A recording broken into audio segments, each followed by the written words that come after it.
Hey guys, it's Shikemi Olabisi, the farm lady, and you're welcome back to another amazing, interesting, and educative video. Yes, so still on the series of the whole setup. Now it's time for production, and there's still some things I have to put in place. So I got this black tank. This is a 500 liters tank for fish tank, so I can put my broodstock in it. So yes, at this point I've gotten my broodstock. Broodstock are here. Next up is to prepare the vats for inducing. Okay, so that is what has been done here.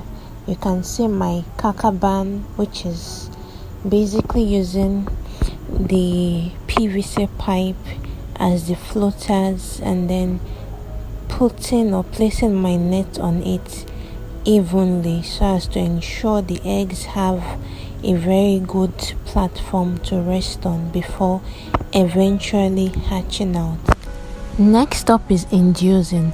So this is me here taking out the spawning hormone. I'm using Ovalin for this process, and then basically injecting the fish with half its body weight. So the fish here is 3 kg, so I'm using 1.5 mil for this fish. And as you can see, I have company. So basically we induced around 10 p.m. Yes, we induced around 10 p.m.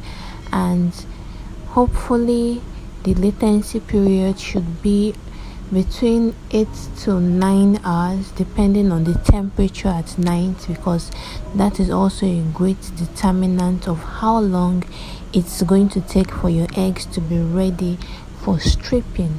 So yes, this is just it.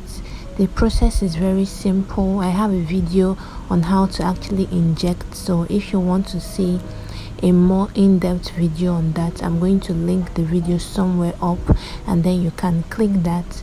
So yes, that is that. So I basically injected the fish on 2 sides so as to ensure it's what circulates evenly in the system and starts working very fast. So yes, we're done with that. Next up is to return the female back into the pond so as to make it relax, put it in a very conducive environment.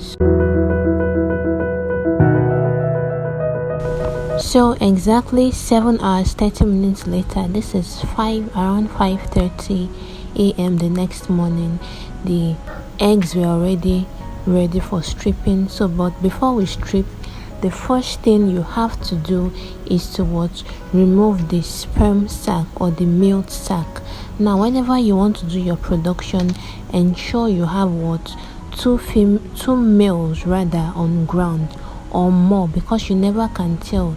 Yes, we're still getting to that point where we'll be more developed and have more machines that can actually test if a male is very viable or not.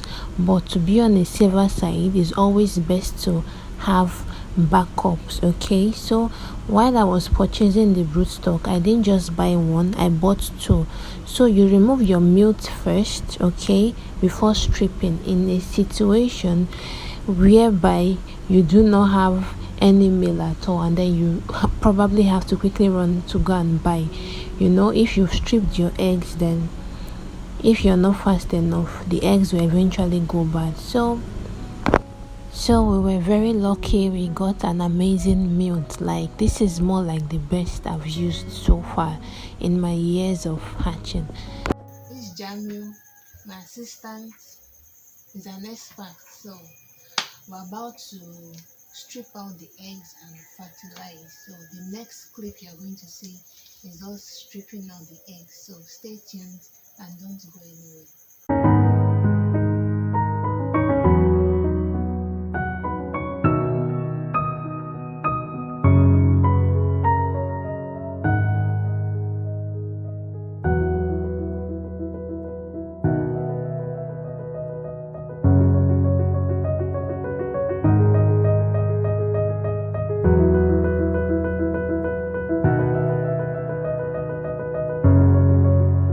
So yes, the eggs are finally out and we're done with the stripping process. Next up is to fertilize the eggs with the milk.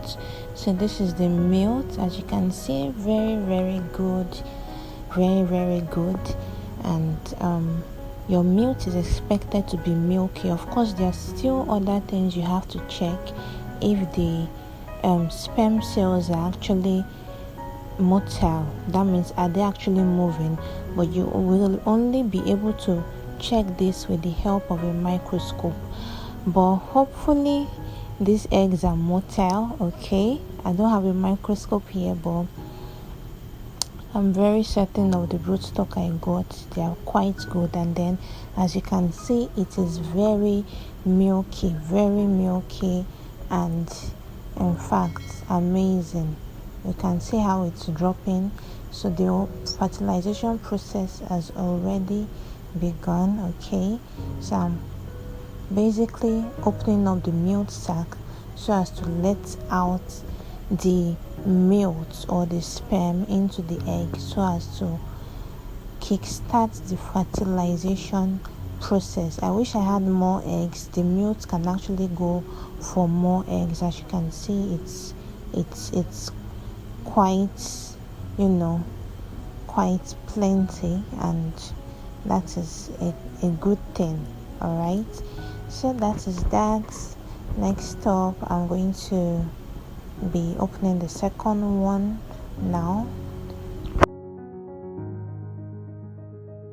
So I'm stirring it gently like so, and then I'm still going to use my plastic spoon. If you have chicken feather or any bird feather, you can use it to stir it, but when you're using plastic spoon, try as much as possible not to stir it vigorously. If not, you're going to destroy the eggs. So that bottle there is what my saline water. I made that myself. So these are ways you can save costs or reduce costs. So I made the saline water, and then I'm basically pouring it into the egg bowl and sperm so as to make the whole mixture even and ensure every egg is being fertilized. So that is that. Next up, I'm going to be draining out the excess water before eventually spreading the eggs on the spawning net. So that is what I'm doing here, as you can see.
Yeah, that is it.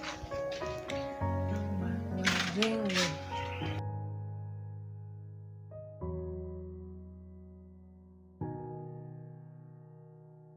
So guys, after spreading the eggs will start hatching by tomorrow, that is 24 hours. Starting from 24 hours, well, the temperature is also a great determinant when it comes to the rate and how fast they hatch. So if you really enjoyed this video, please give it a thumbs up. Make sure you subscribe if you're just coming here for the first time, and also turn on your post notification so that you'll be the first to get notified whenever I post a new video. Thank once again. I remain your home girl, Shikemi Olabisi, the farm lady, and it's bye for now.